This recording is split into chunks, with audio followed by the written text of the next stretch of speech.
छुटकारा 21।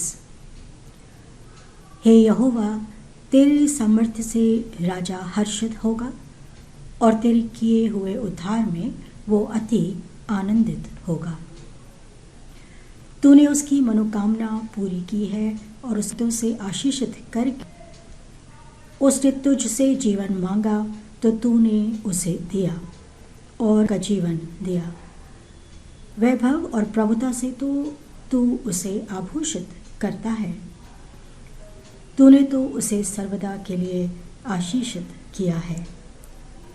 तू अपनी उपस्थिति के हर्ष से उसे आनंदित कर देता है, क्योंकि राजा तो यहोवा पर भरोसा करता है और परम प्रधान की करुणा से वो नहीं पाएगा। तेरा दाहिना हाथ तेरे बैरियों पर पड़ेगा। अपने क्रोध के समय तो उनको जलते हुए भट्टे के समान बनाएगा।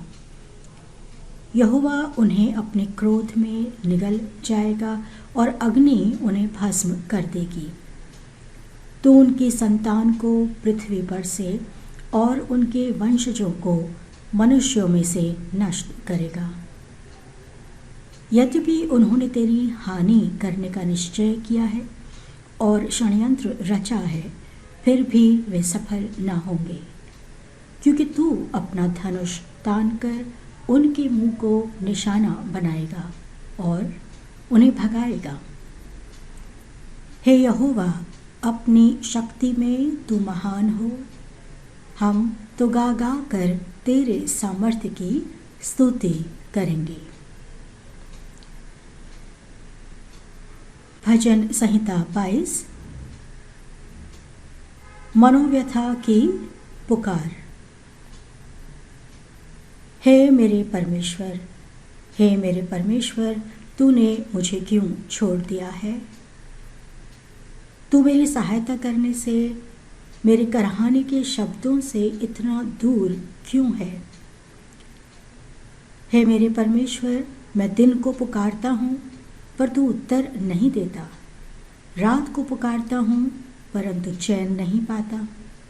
पर तू तो पवित्र है, तू जो इस्राएल की स्तुति में विराजमान है। तुझ ही पर हमारे पूर्वजों ने भरोसा रखा, उन्होंने भरोसा रखा और तूने उन्हें छुड़ाया। उन्होंने तेरी दुहाई दी और वे छुड़ा लिए गए। तुझ पर उन्होंने भरोसा किया और वे लज्जित न हुए। परंतु मैं तो कीड़ा हूँ, मनुष्य नहीं, मनुष्यों द्वारा निंदित और लोगों द्वारा तिरस्कृत। वे सब जो मुझे देखते हैं मेरा ठट्ठा करते हैं। वे होंठ बिचकाते और सिर हिलाते हुए कहते हैं, अपने को यहोवा के अधीन कर दे, वो ही इसे छुड़ाए। जबकि वो इससे प्रसन्न है तो वही इसको बचाए। तूने ही मुझे गर्भ से निकाला, जब मैं दूध पीता बच्चा ही था। तूने मुझे भरोसा रखना सिखाया। जन्म से ही मैं तुझ पर छोड़ दिया गया था। मेरी माता के गर्भ से ही तू मेरा परमेश्वर है। मुझसे दूर न रहे, क्योंकि संकट निकट है और कोई सहायक नहीं। बहुत से सांडों ने मुझे घेर लिया है, बाशान के शक्तिशाली सांडों ने मुझे घेर रखा है। वे तुझ पर अपने मुंह ऐसे फाड़े हुए हैं जैसे गरजने वाले और फाड़ खाने वाले सींग हो। मैं जल की भांति उंडेल दिया गया हूँ और मेरी सब हड्डियाँ जोड़ से उखड़ गई हैं। मेरा हृदय मोम सा बन गया है, वो मेरे भीतर ही भीतर पिघल गया है। मेरा पल ठीकरे के समान सूख गया है और मेरी जीभ तालू से चिपक गई है। तू मुझे मारकर मिट्टी में मिला देता है, क्योंकि कुत्तों ने मुझे घेर लिया है। दुष्टों के एक झुंड ने मुझे चारों ओर से घेर लिया है उन्होंने मेरे हाथों और मेरे पैरों को छेदा है। मैं अपनी सब हड्डियां गिन सकता हूँ। लोग मुझे देखकर घूरते हैं। वे आपस में मेरे वस्त्रों को बांटते हैं और मेरे कपड़ों के लिए चिट्ठी डालते हैं। अब हे यहोवा, तू दूर न रहे। हे मेरे सहायक, मेरी सहायता के लिए फुर्ती कर। मेरे प्राण को तलवार से बचा। मेरे एकमात्र जीवन को कुत्ते के पंजे से बचा ले।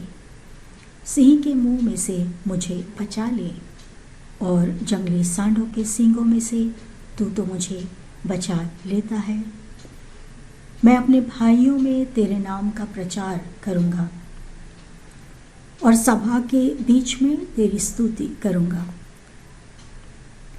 तुम जो यहोवा का भय मानते हो उसकी स्तुति करो। हे याकूब के सब वंशजों, उसकी महिमा करो। और हे इस्राएल की समस्त संतान, उसका भय मान, क्योंकि उसने दुखी के दुख को ना तो तुच्छ जाना और ना उससे घृणा की, न ही उसने उससे अपना मुंह छिपाया। परंतु जब उसने सहायता के लिए उसे पुकारा तो उसकी सुन ली।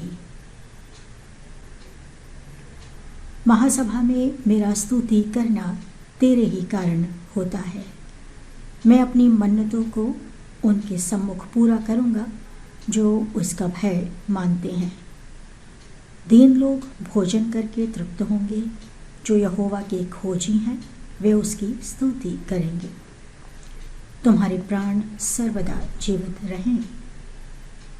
पृथ्वी के छोर छोर से लोग यहोवा का स्मरण करेंगे और उसकी ओर फिरेंगे। और जाति जाति के सारे घराने तेरे सम्मुख दंडवत करेंगे, क्योंकि राज्य यहोवा ही का है और वही देश देश पर शासन करता है। पृथ्वी के सब हृष्ट पुष्ट लोग खाएंगे और आराधना करेंगे। वे सब जो मिट्टी में मिल जाते हैं, हाँ, वे जो अपना प्राण बचा नहीं सकते, उसके सम्मुख घुटने टेकेंगे। एक वंश उसकी सेवा करेगा और भावी पीढ़ी से प्रभु का वर्णन किया जाएगा। वे आकर उसकी धार्मिकता को उस पीढ़ी पर प्रकट करेंगे जो अब तक जन्मी ही नहीं, कि उसने ये सब किया है।